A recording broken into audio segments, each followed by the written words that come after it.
Hi, everyone. So happy to be here with Mr. Gates and all of you. Very exciting. He's made the rounds already. He's pretty much been everywhere. So we're very excited that we have sort of a private-ish audience with him. And as you know, he has autographed a copy of his memoir for everybody here. So you guys will have fun reading it and talking about it on your various platforms, you book influencers, you. I know myself about writing a memoir, what an intense experience it is, looking back on your childhood, looking back on everything that influenced you as you grew. And this is really about the first part of Bill's life. So I'm really excited, Bill. I really enjoyed reading it. And it's the first of 3 volumes. Holy cow, you have a lot to say, don't you? Yeah, at first we were thinking I'll just write one, but then I wasn't covering things in a good way. So that really just didn't come together. And so it was 18 months ago. I thought, maybe I'll just do my first 25 years where I can really focus on my parents and, the great luck I had with friends and when I was born. And so it starts really with your childhood, growing up in Seattle, and goes all the way to your decision to leave Harvard to commit yourself full-time to building Microsoft and to one of the country's most consequential companies. I'm curious, what did you learn going back in time? What did you learn about yourself that you really didn't appreciate before? Well, I don't look back much because the future, has lots of innovation and things that I'm kind of rushing and working hard to try and achieve nowadays, mostly through my foundation work. And so it was only as I was about to turn 70 later this year that I thought, no, it would be great to look back. And, I always thought of my parents as kind of amazing, each in kind of a different way. But that really grew for me as I went through this and talked to my sisters, made sure they had the same views about things. And there were various points where my parents really made great decisions about sending me to a therapist or a private school, or give me an immense amount of freedom, more than I'd say any kid gets today. I loved reading about your family tree, but I got especially a big kick out of your Gammy, what you called your maternal grandmother. And she was kind of a card shark in a family that was apparently obsessed with card games. What kind of life lessons did you learn? I love the fact when you beat her, there wasn't a big celebration. I would have been so obnoxious. I would have been jumping around and dancing and, making her feel really bad. But you kind of said it just sort of went by, but you were still very proud of that moment, right? Yeah, she won a high percentage of the time, but she didn't really explain what her state machine was. That, as cards go by in Coast Guard Rumney or gin or bridge being the most complicated, but even hearts, there's quite a bit of strategy. And so it took a number of years when I went from being, mostly a loser to mostly a winner. And I think she was a little chagrined that I'd caught on, because she never really explained her secrets. But weren't they that she really, she really understood her opponent's hands? What was her secret? Because I love that you wrote, card playing taught me that no matter how complex or mysterious something seems, you often can figure it out. The world can be understood. Well, in some of these games, simply having an exact memory for what cards have gone by and, what they've picked up. I actually wrote down mathematically optimal strategy for a number of these games. Of course you did. And people weren't that interested in it. But the fact that if you thought hard enough, there really is a best play, and that it's the subtlety of it. And so the person who's really spent the time, when you walk into the game, you have an incredible edge. Your dad, Bill Jr., was a lawyer. Your mom, Mary, served on the boards of several corporations and nonprofit organizations. You were the middle kid. You had an older sister and a younger sister, coincidentally the same as your kids, right? But looking back on your childhood, what quality do you think you got from each of your parents? Well, my dad was mostly just setting an amazing example. He was always calm. He always knew the answer. He never acted out of emotion. The world was a predictable place that you could always think things through. My mom, I spent way more time with because my dad would go off to work in the morning, and when he came back, we'd have dinner and talk about mostly what he was working on. But all day long, my mom's saying, get up here, get dressed, keep your elbows off the table. She was kind of a tiger mom, wasn't she? A little bit.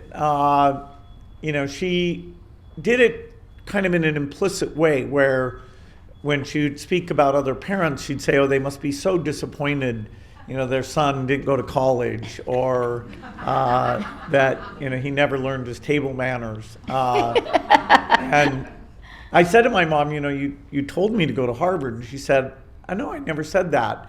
But then I explained, no, you really did say it. Didn't have to. In this indirect way of, what your values were. So that was a intense relationship. I confused her a bit because I would, stay in my room and read a lot. And there were a period of years where I was a bit rebellious and not really thinking their rules had logic. You write a lot about the tension between the two of you. You say, I could go days without speaking, emerging from my room only for meals and school.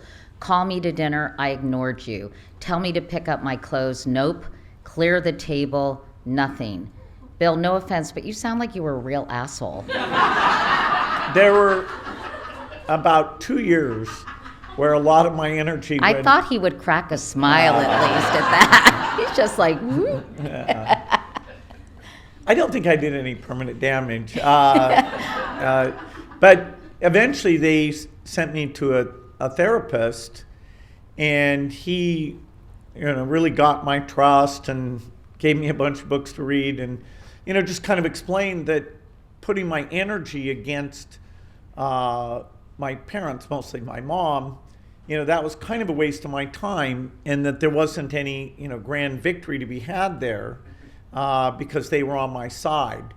And that really was super helpful.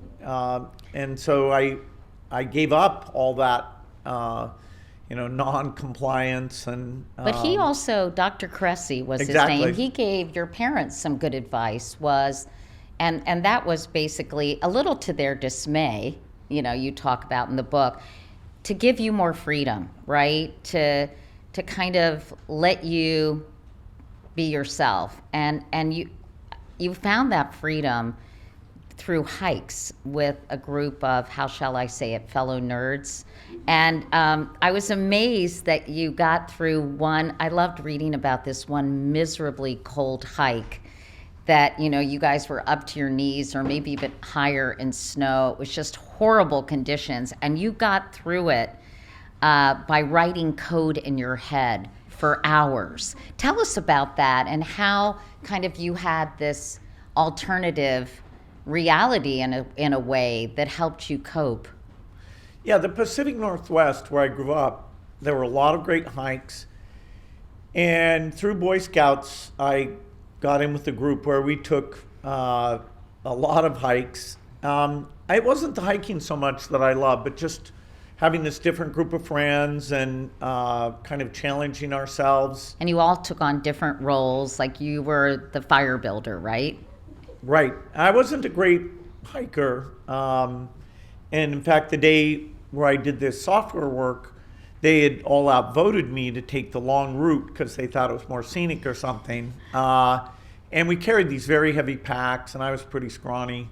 So, in order to just not dwell on the rain or the switchbacks, I started thinking through a very complex piece of what's called a basic interpreter that almost 3 years later I draw on that knowledge for Microsoft's very first product. But the idea of really good software, it's kind of elegant how small and fast it can be. So I really put my mind to that, and spent about 5 hours really making it one of the best pieces of software I ever wrote.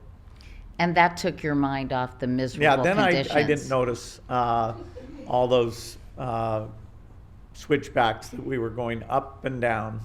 You also write that if you were growing up today, you'd likely be diagnosed as autistic. And I thought it was interesting that you said you often rocked when you were sort of concentrating, and it's something you still do today when you're deep in thought or focused on something.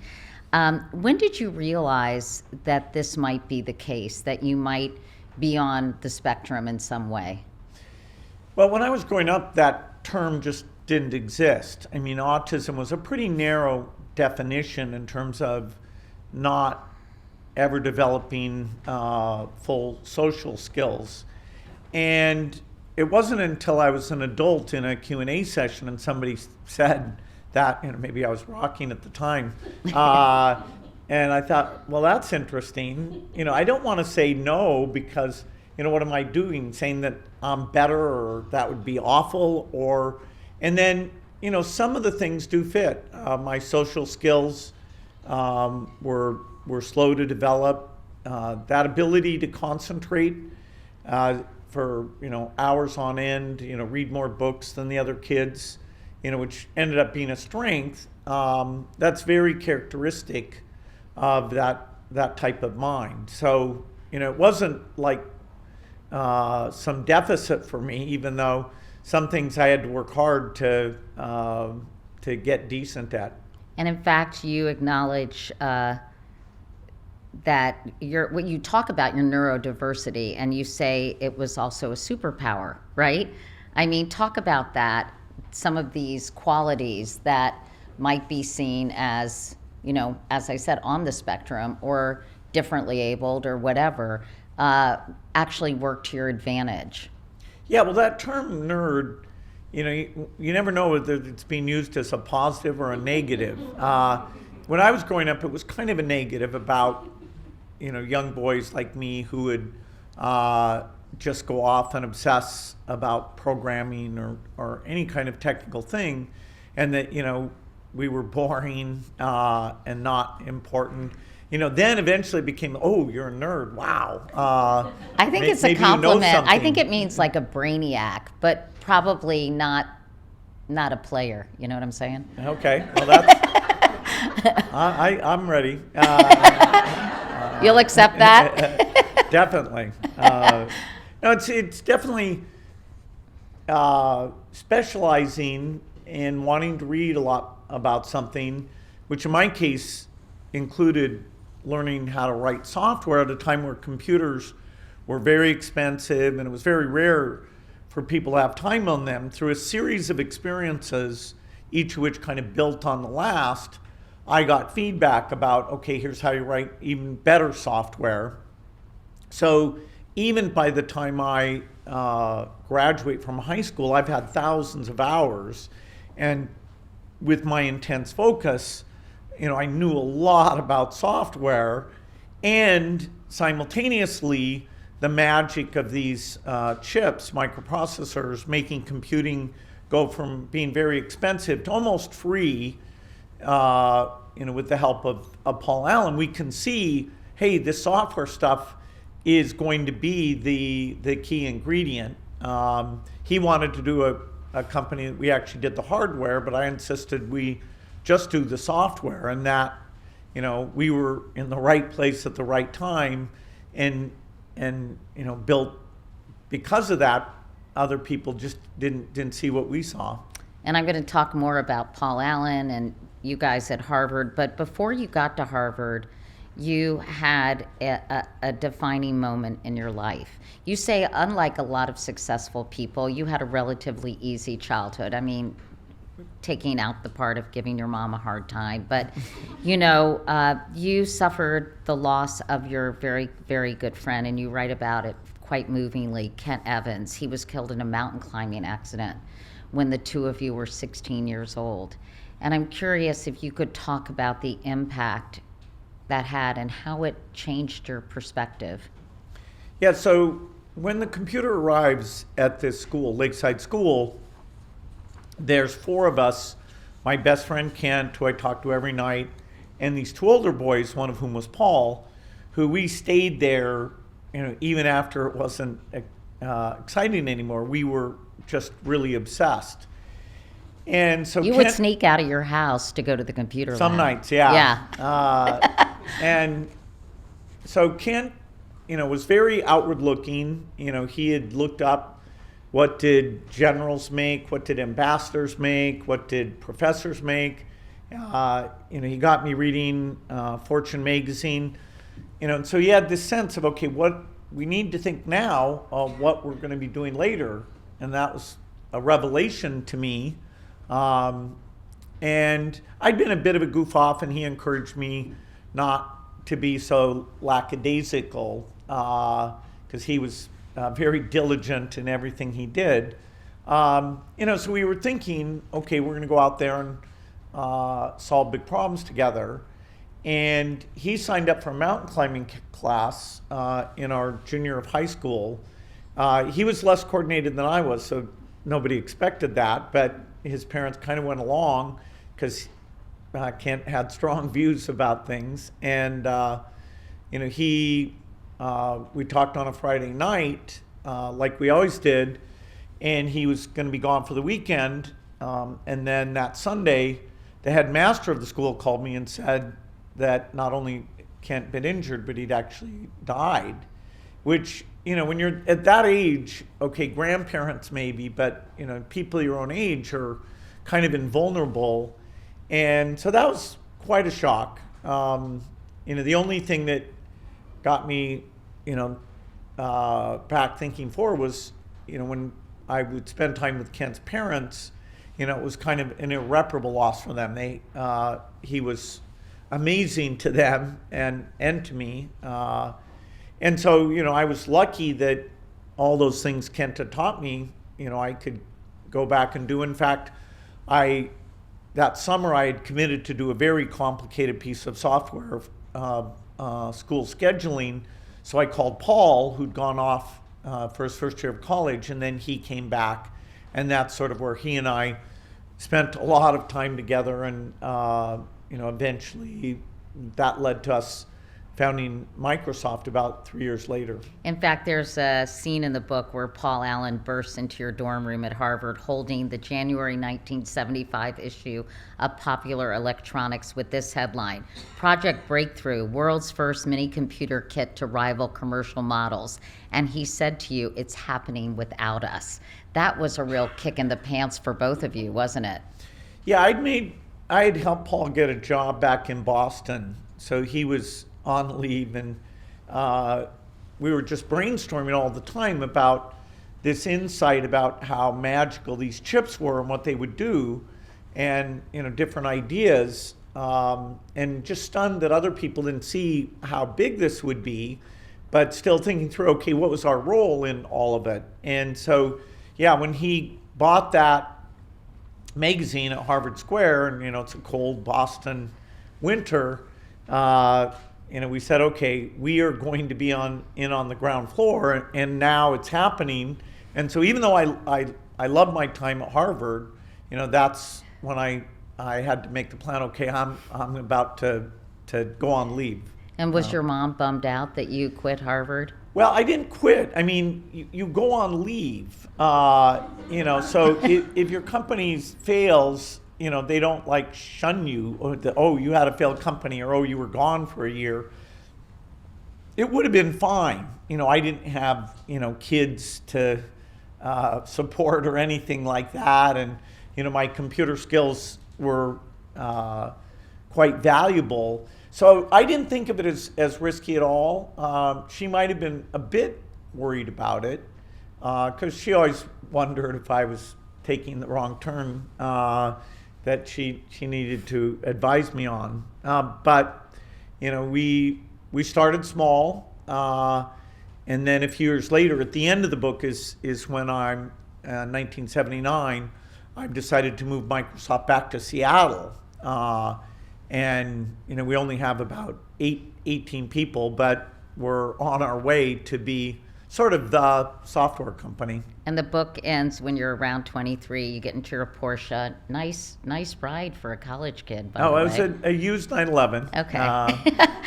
But you headed back to Seattle, as you said, to build Microsoft. But now 50 years later, you've said you're thinking of, quote, digital empowerment as an unadulterated good has changed.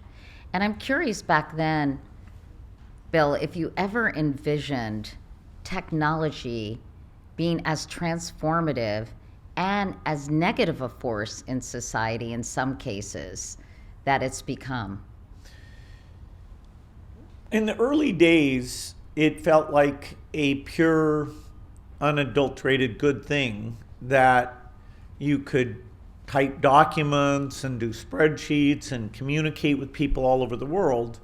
And it was just, okay, humans do good things, and now we're going to do them faster and better. And so that naivete, I keep that literally until social networking comes along.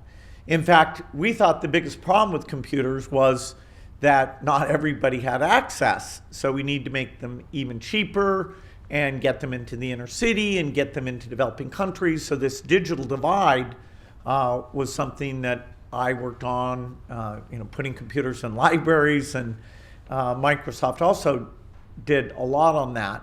Only later did the idea that some of these technologies can actually accentuate human weakness. And you can get people who believe crazy things that normally would have to kind of give it up because they can't find each other. But now, boy, they have found each other.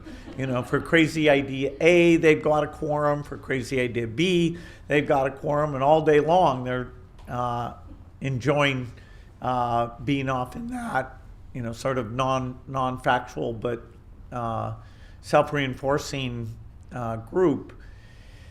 So yes, it's only maybe 10 years ago that became clear to me. So is disinformation the biggest peril, do you think, to modern technology? Or what about sort of, I'm sure you've read Jonathan Haidt, I just forgot his book. Wait, Anxious Generation. Thank you. The Anxious Generation. What most concerns you about technology? And while we're on the subject, how do you feel about AI? Is that something you're excited about or more concerned about? Well, I'm extremely excited about it, but it's a little bit scary in terms of how we're going to end up using it. It is way beyond anything that's come before. The revolution I was part of is about computing going from being expensive to basically being free. And okay, what do you do with it? Now, it's about intelligence going from being scarce, and you have to go to college and learn all these things because we have a shortage of engineers or doctors or whatever. And now intelligence will be essentially free. We're not there yet. We don't have robots. The accuracy of these machines still kind of surprise us that they make mistakes that are very different than the kind of mistakes humans make. So there's refinement, but it's happening quite quickly. So when you think about today's problems, climate, Alzheimer's, HIV vaccine, AI is phenomenal in that it will accelerate those advances. We will have medical advice for people in poor countries. We'll have great advice for farmers about when to plant, what to plant, better than even rich farmers have today. But overall for society, as it changes job markets and hopefully frees up time, exactly who benefits or how government adjusts to it and how people with negative intent use these new tools, I'd say it's a cloudier future. And so AI brings wonderful advances and some challenge for humanity. Harari in Nexus says that we need to put AI aside and learn how to get along with each other. And then we should turn to this wonderful magic box, since we'll be mature enough to use it the right way. That's not likely to happen. So we've got a need to get everybody involved in thinking through, how do we want to shape it. Well, that's a great segue to my next question. I thought we could talk about politics because there's nothing really going on in that department. What did you think when you saw this whole row of tech bros at the inauguration, front and center? What did you say to yourself when you witnessed that?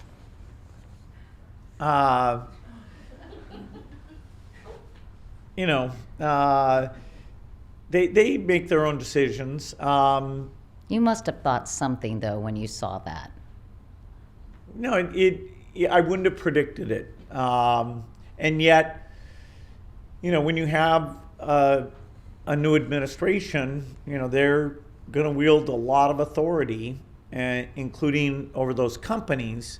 I'm not really in their game anymore. My focus is the foundation work. So, my mindset isn't quite, okay, let's defend the company. Were you invited to the inauguration? I bet I could have been there. I mean, you could have finagled an invitation. I think so, but it was fine. I had been there recently for Jimmy Carter's funeral. That's it. Yeah. Okay. These same tech billionaires made major contributions to Trump's inauguration fund. Meta, Amazon, Google, your very own Microsoft all donated $1 million. Sam Altman and Tim Cook both reportedly also made $1 million donations personally. So did you donate anything to Donald Trump? I didn't. I thought it looked like a well-funded inauguration. You thought they don't need my money? No, I saved it for HIV and malaria, polio eradication. You did, though, have a 3-hour dinner with Donald Trump. I know, I suddenly feel like Mike Wallace here. I don't mean to. Anyway, Bill, I know you had dinner with Donald Trump. It was 3 hours long. It was at the end of December. You described that dinner as quite intriguing and wide-ranging, and that he showed a lot of interest in the issues that you brought up. He's been president for just over 2 weeks, and as you well know, there's a lot of concern about a whole slew of things he's doing, from firing inspectors general at a variety of agencies to stop corruption, et cetera, to the mass deportation of immigrants, to blaming the tragic airplane crash in D.C. on DEI. Given the conversation and given your experience having this dinner with him, are you surprised at some of the actions he's taken so quickly? Well, things are moving fairly quickly. And, the area that I have real expertise in includes the foreign assistance, the USAID work, and right. Things like PEPFAR, where the U.S. government has been incredibly generous and saved tens of millions of lives.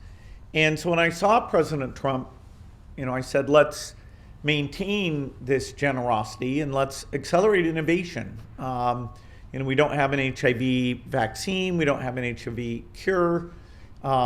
If some of the same things that were done in Project Warp Speed during the pandemic could be applied in those areas, the chance of getting great new tools is pretty exciting. And so I asked for his support in that and said that, in the meantime, we should continue to provide those medicines. What's happened so far in terms of personnel and grants may disrupt that. And so, I'll be a strong voice saying, even if you have to, change the name of the organization, maybe there's 10% of these programs you don't support, let's not take the incredible talent and impact and through very abrupt actions, largely by people who don't know this agency and may have just heard about, 1% here, went to something they don't like. So the next few months, I expect to provide the best advice I can because I think the U.S. should be proud of what it's done, starting with President Bush, but on a bipartisan basis up until now. Well, will you call Elon Musk, because as the head of Doge or whatever that agency is, he's made moves, as you know, to shut down USAID. He says, quote, with the blessing of President Trump. And on his platform X, he called the government agency evil and a viper's nest of radical left Marxists who hate America, adding that it was time for it to die. We got so many questions, Bill, for you on Threads, my followers. And do you think that Elon Musk, or for that matter, Donald Trump, after you all had that 3-hour dinner and talked about the important work that organizations like this do you think anybody's going to listen? I'm very hopeful that the Secretary of State, Marco Rubio, who was in Africa and saw this great work, and President Trump will work to preserve the bulk of what's there, whether that named agency stays in place, whether every program does. But, an abrupt ending of that work would really put to the test, is it in the value of Americans to take 0.5% of the budget and keep tens of millions of Africans alive? Or have we sort of overnight decided that 0.5% shouldn't be spent that way? And it is a political question. I have a clear point of view. I know great people in that agency. And it's not just Africa, by the way. It's all over the world. It is. It's mostly the benefits of that work of USAID broadly are global. The HIV work, because of the nature of the epidemic, is about 80% in Africa. And the things USAID funds, I fund with billions of dollars. And I'm very careful to make sure that money is well spent. And so I think naively, people hear the most random foreign aid things and think, okay, it's all like that. So I have a challenge to say to Americans, is this in your value system? And does it benefit our security or our moral example to keep these programs going? And I think people of both parties will find this a deeply moral and important thing to keep strong. No comment on some of the other moves that Trump has made with inspectors general, kind of weaponizing DEI. I'm just curious how you're feeling as you're watching all of this unfold. Well, in some ways, there's not that much that wasn't predicted during the campaign. And although he distanced himself from Project 2025, and now according to Time magazine, 2/3 of the things he's done are actually in adherence with Project 2025. There are people in the Democratic Party who will speak out on these things. I'm taking my fortune and trying to partner with governments, and the U.S. government being very key. So I'll mostly speak out about those areas where I have, real experience. I've gotten to visit the projects. I've gotten to meet the heroes, and I'm still, hoping we can strengthen rather than weaken those projects. I want to ask you about RFK Jr. because obviously that's kind of in your lane. His nomination passed the Senate Finance Committee to advance to the floor. Bill, do you think he should be Secretary of Health and Human Services, given especially your incredible work with vaccines and given some of his past statements about not only their efficacy but about their safety? I've only had one meeting with him, which actually goes back to the first Trump administration. And, it looks like he will get confirmed. He'll be in charge of some other parts of the government that do amazing work. We have the best drug regulator, the FDA. We have the best health research, the NIH. He'll be in charge of those things. And, so I hope to find common cause, including, working to have more vaccines. We don't have a vaccine for TB or HIV or malaria. And there's some incredible work that even in the next 4 years, with luck, we'll get a number of those tools. You have predicted that the chance of another pandemic in the next 4 years is between 10 and 15%, and that we're absolutely not prepared for it. I'm curious why you think global leaders are not taking this threat seriously enough. This has sort of been the case for pandemics for a while, even after COVID. It seems like we haven't put the infrastructure in place to deal with something like that happening in the future. And I'm curious why you think that's the case. Well, there are countries like China and India that are actually doing some great things. But that I guess maybe then in this would make country them more ready for the next pandemic. The U.S. is kind of strange because we're still kind of arguing about where the virus came from. No, well, that too. But even okay, in the end. At the end of any emergency action like that, you realize, okay, now we've gone too far, and the remedy is greater than the benefit. And so, when should we have known that, and whose fault was that? The vaccine saved millions of lives, and President Trump was involved in accelerating the availability of that vaccine. Similar things should be standing by for the next pandemic. And so I'm hopeful that we'll sort of put that one behind us and come together around what preparation looks like. The world is more dependent on the U.S. doing a good job on this than it should be. It really, the depth of medical experience, the size of the American budget, and we need to do it on a cooperative basis. So with luck, we'll get our act together before the next one comes, because it could be far worse. That pandemic, killed less than 1%. Now that's millions of people, but you could have one that would be, greater than 10%. Could you see yourself getting more involved in pandemic preparedness and kind of trying to galvanize all these people who have such a depth of knowledge but don't seem to be particularly coordinated? Well, I wrote a book about how to avoid the next pandemic. But I mean actually instituting sort of more of a plan, or is that not really that if interesting? the government was putting together a group of people on that, either I or the deep experts at the Gates Foundation would love to be part of that. This is a multi-country thing because the pandemic is likely to start in either Asia or Africa. And the best thing with the pandemic is you stop it. You have functional health systems in Africa that see it, detect it, and don't let it go global.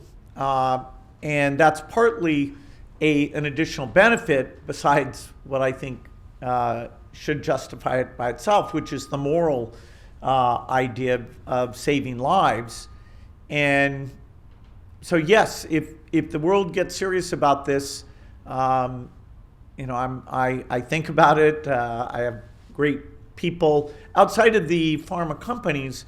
We have the greatest depth of vaccine expertise, and so whenever you want to think not just about the market incentives but societal benefit, that's where we have a team that can make a contribution.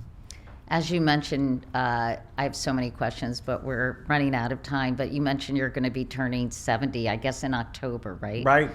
And my husband always says I'm not even on the back 9, I'm on the back 3, which is so sweet of him.